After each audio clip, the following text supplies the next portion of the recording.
All right, algebraites, geometers. Today, what we're going to do is we're going to find and compare the lengths of segments. So some of this is going to sound very, very basic and hopefully commonsensical. So let's take a gander at the very, very first one here. So let's just recapitulate where we were on freshwater trip.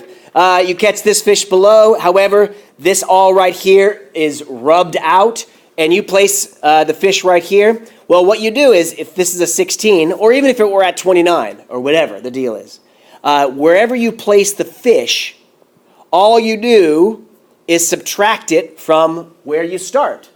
So in this case, the original case, it looks like it's at 16. We subtract from whatever number that is. But if it's rubbed off, we just shift the fish over. And then we do 29 minus, whatever's there, 14 or something.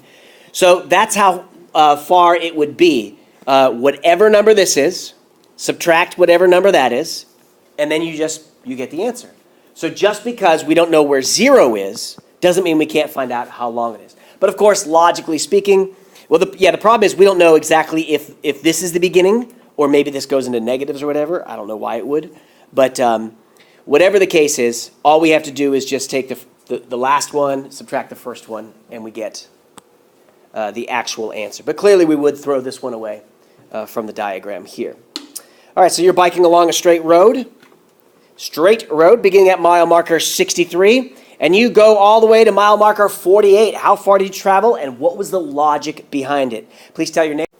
Good, so we take where we started and we subtract where we ended, and we did that to keep it positive. But if I just want to put absolute value symbols around it so that I could have switched it around, I could have said, this is where I ended, this is where I started. As long as you have the absolute value, you're still going to get a positive distance.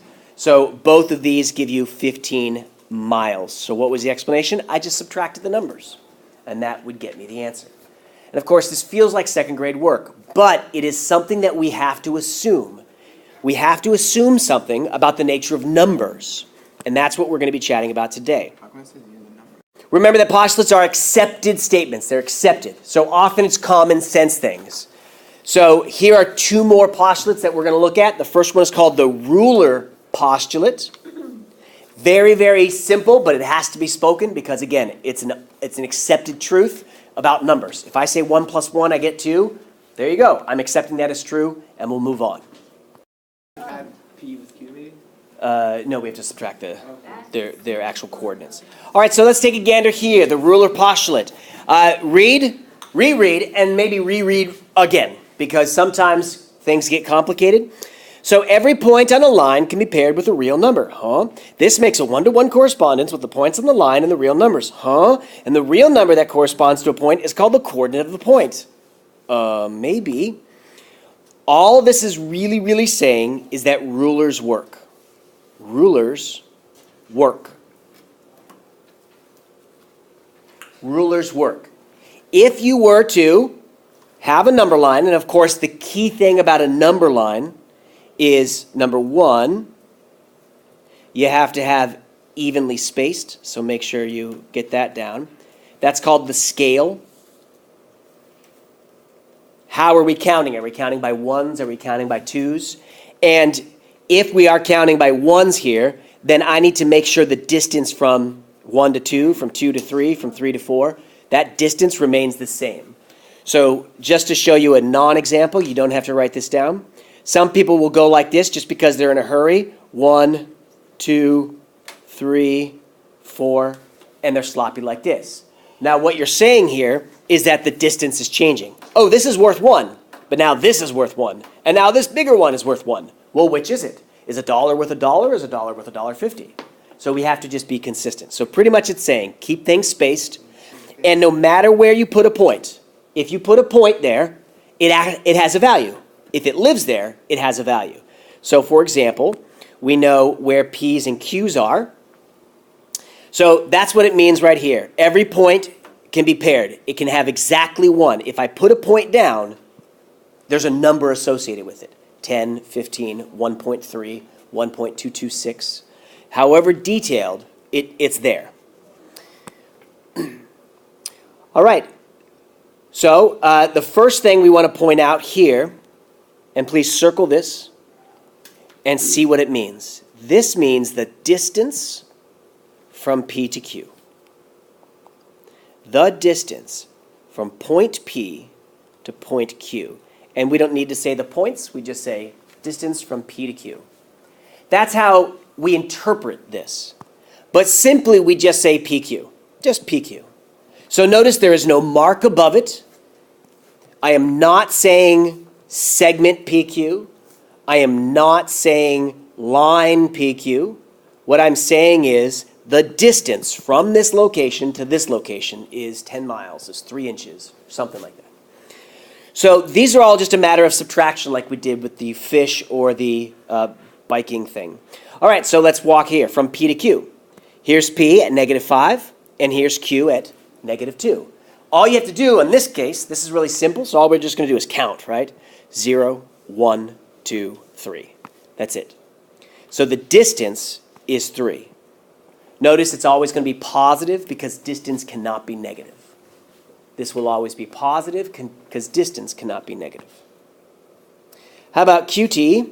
All we do is count again, and we're going to end over there. And 0, 1, 2, 3, 4, 5, 6, 7, 8, 9, 10. All right, for you polyglots, or non-polyglotous, is that a word? 10. Polyglot means you speak many languages. Non-polyglotous, I guess, would be those who do not speak. I just made that up. This next postulate, of course, seems kind of silly, but it's just adding two numbers. Just two numbers add to be a bigger one. That's essentially what this is saying. Two numbers add to be a bigger number. Okay? So this one it shows up surprisingly a bit. So oftentimes we're going to write the reason for something is the segment addition postulate. But the summary of this is too small add to a larger. And two small numbers, two small pencils, whatever. If you stack Legos on top of each other, you get a bigger looking Lego, okay? If you walk for a while, then stop, and then walk for a while, it's the same as walking the whole way, okay? As long as we're assuming a straight line here.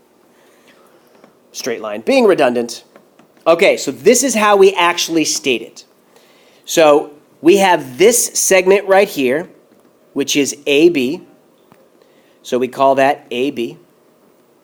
Then we have this segment here, which is called BC. When you add that to BC, that's as if you just walk the entire distance AC. Notice there are no special little marks above. I'm not putting segments or rays or anything like that. So I say the distance from A to B plus the distance from B to C is equal to the whole thing. A small part plus a small part is equal to the whole thing. Again, something you already do. You already do this all the time. So let's just walk through here. This one is not a complete problem, so let's add a little bit to this. Let's just call the whole thing 36. So, if we wanted to find out what the value of x is, what do I know to be true? I know that EF, which is this right here, added to FG plus FG is equal all the way across, which is EG.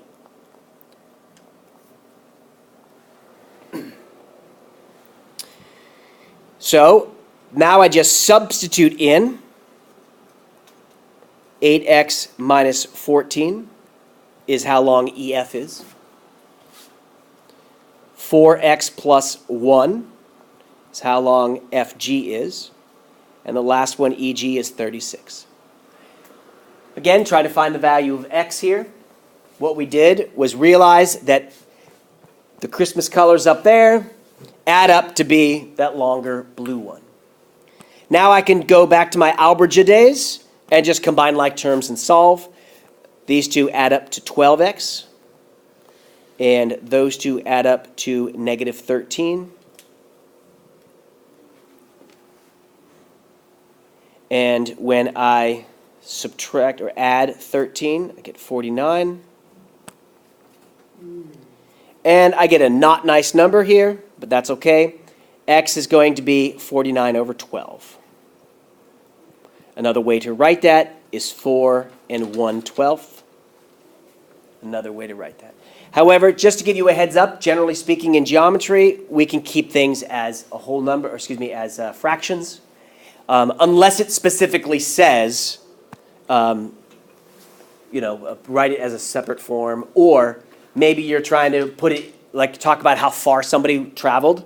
I wouldn't say, oh, how far did you travel? Oh, 49 over 12 miles. Rather, you would say, oh, it's like 4.1 miles, something like that. Didn't actually do the math here. Okay, so you did all of this was 61 right here. And then you called this part here 45 right there. And then you realized all I have to do is subtract the two. Yeah. Great. And so notice, just to show you the long version of this, you don't always have to do this because your instincts are right. What we're saying is when we add the two smaller pieces, we get the entire piece all the way to GI. But when I substitute things in, 45 plus HI gives you GI. Sorry, I know what GI is. It's 61.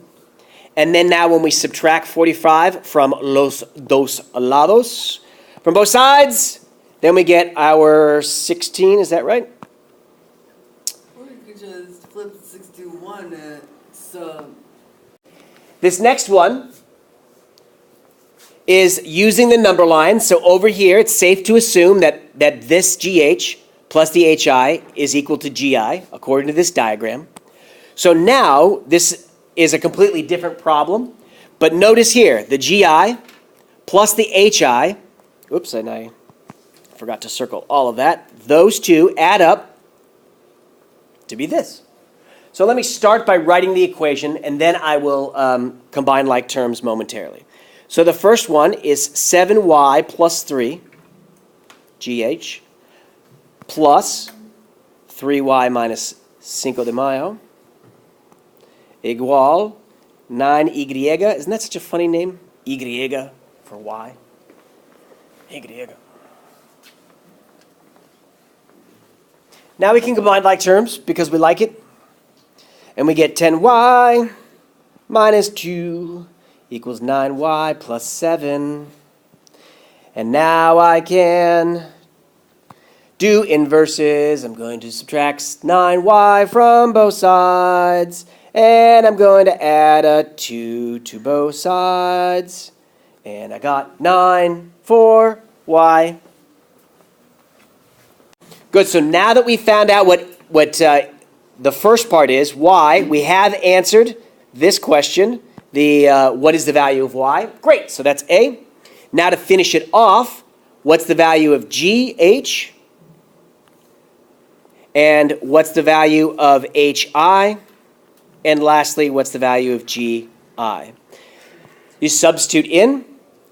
7 times 9 is 63, plus 3 is 66. Over here, 3 times 9 is 27, minus 5 is 22.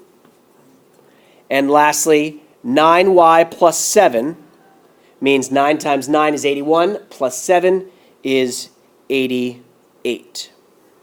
Now, how do we know we are right? So now that we have the actual values, 66 plus 22 is equal to 81. Great. So here's the built-in self-check right there. We know that we're most probably right. If I accidentally got 8 over here, and I got numbers over here, and I circled it and walked away, and I forgot to say this plus this equals this in my head, then I would have done all that work for nothing, pretty much. So this is called the segment addition postulate. The summary is that two small things add up to a larger thing, and we're generally speaking about segments that are collinear there.